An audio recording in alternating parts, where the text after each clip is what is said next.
Dear students, 3.3 जो questions हैं और क्वेश्चन रेस्ट रहे वो मैं आपको दोबारा स्कूल खुले पर रिपीट करा दूंगा। अब आप 3.4 देखें। ये है स्टेट वेदर ट्रू और फॉल्स, यानी आपको बताना है कि कथन सत्य है या असत्य। केवल यही बताना है, इसका रीजन आपको नहीं देना है। ठीक है।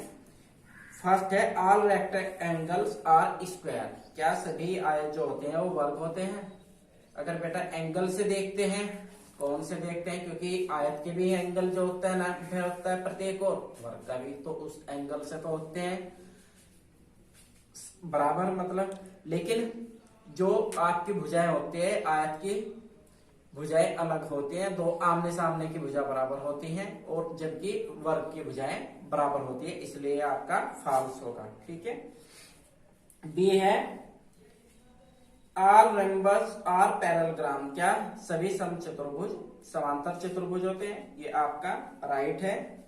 ठीक है, क्योंकि opposite sides of a rhombus are equal and parallel are in each other.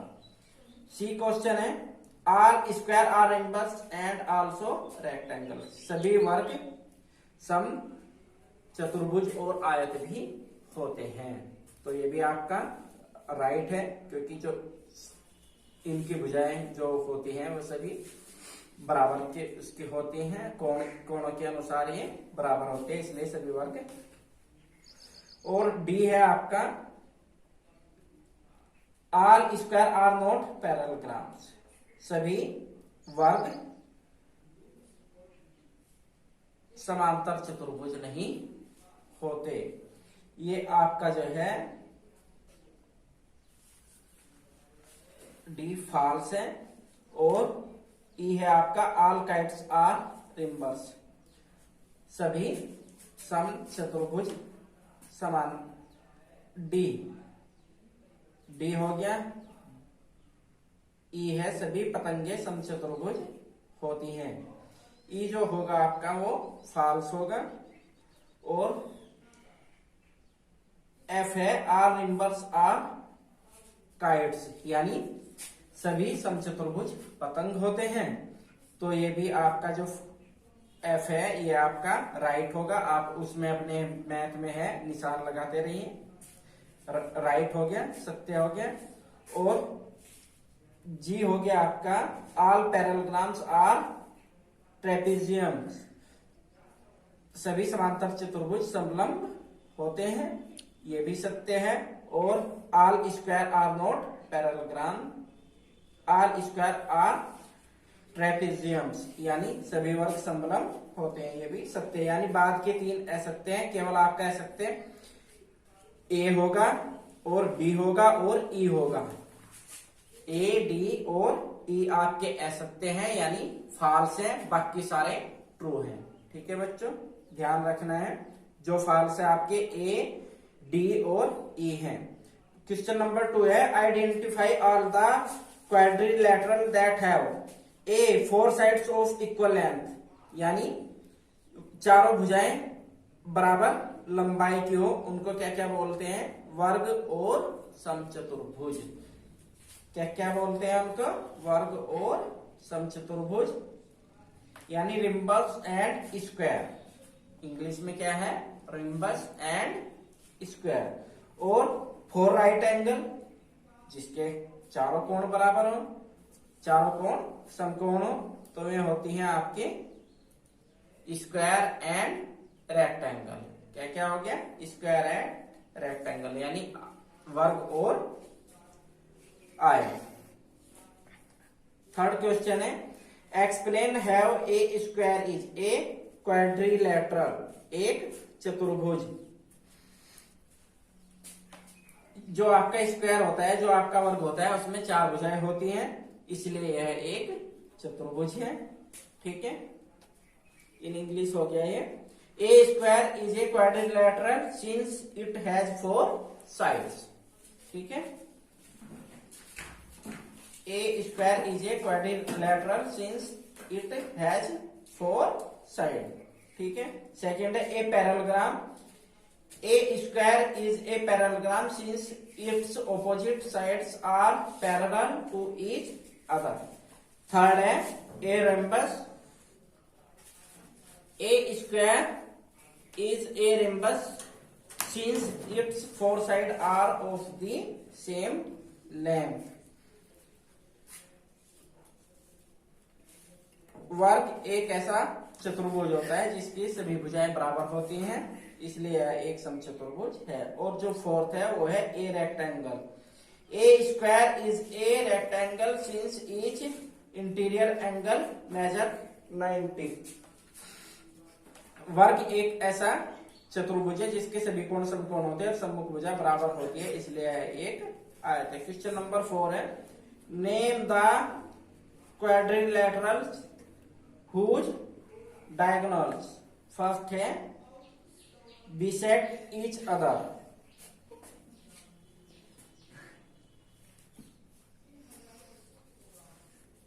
वर्ग आयत समचतुर्भुज और समांतर, यानी जिसके बिसेक्ट ईच अदर होते हैं वे हो गए आपकी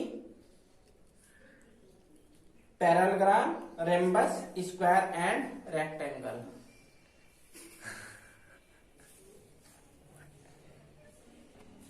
आपको नाम बताने हैं।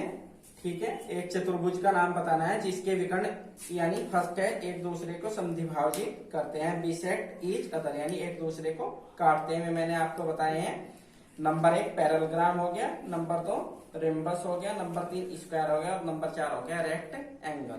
सेकेंड है ए पैरेलग्राम। ए पैरेलग्राम यानी एक दूसरे पर लंब समद्विभाजक।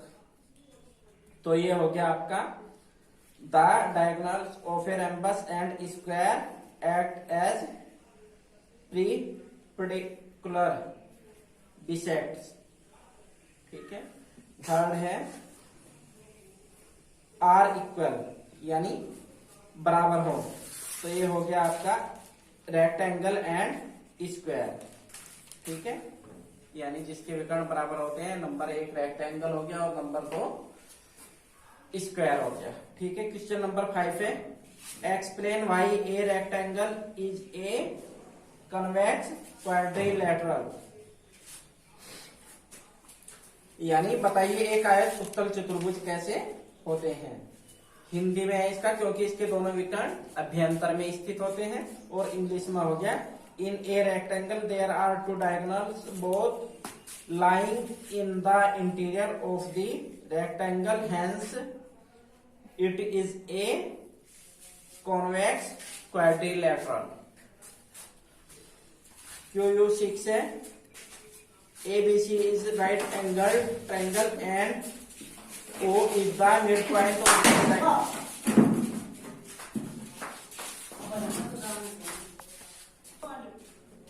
6th question है ABC is a right angle triangle and O is the midpoint of the side opposite to the right angle. Explain why O is equidistant from A, B and C. The dotted lines are drawn additionally to help you. ये जो आपको एक आयत दिखाई दे रही है, इसके जो विकर्ण है वो आप देख रहे हैं, इनके विकर्णों का जो बीच का पॉइंट है, कट पॉइंट है, मिड पॉइंट है, वो ओ है।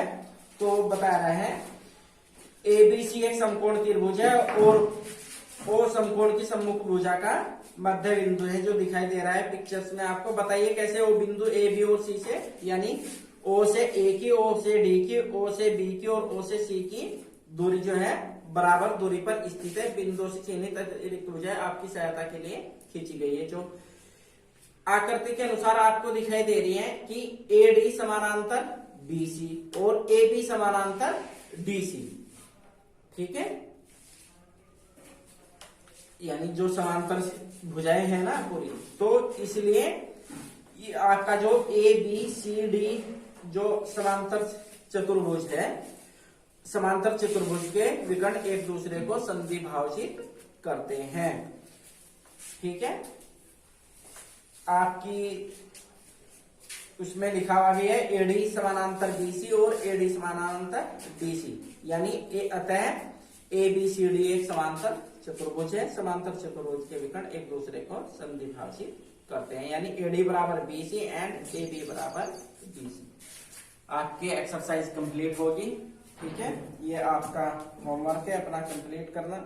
जो भी आपको कुछ भी पूछना हो आप मुझसे फोन पर पूछ सकते हैं, जब स्कूल खुलेंगे आप मुझसे कन्वर्सेशन कर सकते हैं।